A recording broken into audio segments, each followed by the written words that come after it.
पश्चिमी मीडिया ने दावा किया कि मिशन मंगल को पूरा करने के लिए रूस और यूरोप साथ आ सकते हैं, जिसके बारे में उन्होंने बातचीत भी की है। रूस और यूरोप की स्पेस एजेंसियों ने 2016 में संयुक्त मंगल अभियान की शुरुआत की थी, लेकिन 24 फरवरी को यूक्रेन में जंग शुरू होने के बाद यह अभियान युद्ध की बलि चढ़ गया।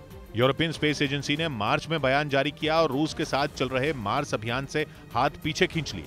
यानी रूस और यूरोप एक साथ मिलकर मंगल पर जो रोवर भेजने वाले थे वो धरती पर ही रह गया। रोवर मतलब एक यान जो किसी दूसरे ग्रह पर घूम फिर सकता है और वहां की जानकारी धरती पर भेज सकता है। रूस की स्पेस एजेंसी और यूरोपियन स्पेस एजेंसी भी मंगल पर जिंदगी की तलाश में एक रोवर भेजने वाले थे, लेकिन यूक्रेन जंग मिशन की राह का रोड़ा बन गई और अभियान बीच में ही रुक गया। एक बार तो ये खबर भी उड़ी कि यूरोपियन स्पेस एजेंसी और नासा हाथ मिला सकते हैं, लेकिन ये सिर्फ खबर ही रह गई, क्योंकि मार्स मिशन के दोबारा शुरू होने के कोई आसार ही नहीं दिखे और यूरोप और रूस का मार्स मिशन करीब 3 महीने तक धूल फांकता रहा। लेकिन पश्चिमी मीडिया ने हाल ही में जो दावा किया उससे इस मंगल अभियान के फिर से शुरू होने की उम्मीद जगी है, क्योंकि दावा किया गया कि यूरोप और रूस की स्पेस एजेंसी के अधिकारियों की मीटिंग हुई, जिसमें इस साल लॉन्च होने वाले मार्स मिशन पर चर्चा हुई। इस बारे में यूरोपियन स्पेस एजेंसी ने अब तक कोई आधिकारिक बयान नहीं दिया है, लेकिन रूस की स्पेस एजेंसी के हेड का मानना है कि इस साझा अभियान के फिर से शुरू होने का चांस सिर्फ 7 से 8% है। मतलब रूस इशारा कर रहा है कि वो यूरोप के साथ मंगल अभियान आगे बढ़ाने में रुचि नहीं ले रहा है, क्योंकि यूक्रेन में युद्ध के बाद यूरोप के देशों ने जिस तरह से रूस के खिलाफ जहर उगला वो पुतिन की बर्दाश्त से बाहर था। आर्थिक प्रतिबंधों ने तो रूस की कमर ही तोड़ दी और माना जा रहा है कि रूस इन्हीं वजहों से यूरोप के साथ काम नहीं करना चाहता।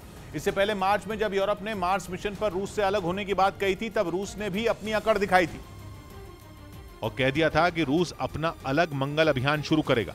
रूस और यूरोप का साझा मंगल अभियान करीब 8,500 करोड़ रुपए का है, जिसका नाम है एक्सोमार्स मिशन।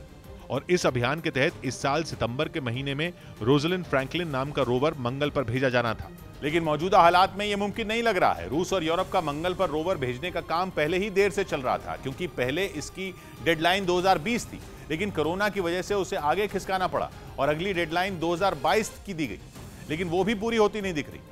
मंगल और धरती, ये 2 ग्रह सूर्य के चारों ओर अपने अलग अलग ऑर्बिट में चक्कर लगाते हैं और 2 साल में एक बार ऐसा मौका आता है जब मंगल ग्रह धरती के इतने नजदीक होता है कि वहां अपना यान या रोवर भेजा जा सके। इस साल सितंबर में वही समय और वैज्ञानिकों के हिसाब से अगला मौका 2024 में आएगा। लेकिन जिस तरह से रूस और यूरोप के बीच खींचतान चल रही है, वो मौका भी हाथ से निकल सकता है, क्योंकि यूरोप और रूस दोनों अपनी अपनी बात पर अड़े हुए हैं। पुतिन किसी कीमत पर यूक्रेन से पीछे हटने को तैयार नहीं, तो वहीं यूरोप के ज्यादातर देश यूक्रेन के साथ खड़े हैं और इस सारी लड़ाई में पिस रहा है रूस और यूरोप का जॉइंट मार्स मिशन। कुछ दिन पहले पश्चिमी मीडिया ने दावा किया था कि यूरोपियन स्पेस एजेंसी नासा से मदद लेने के बारे में सोच रही है। अगर ऐसा हुआ तो भी वो 2028 से पहले मंगल पर अपना यान नहीं भेज पाएगी। यूरोपियन स्पेस एजेंसी ने जो रोजलिंड फ्रैंकलिन नाम का रोवर बनाया है, उसे रूस के रॉकेट से लॉन्च किया जाना था।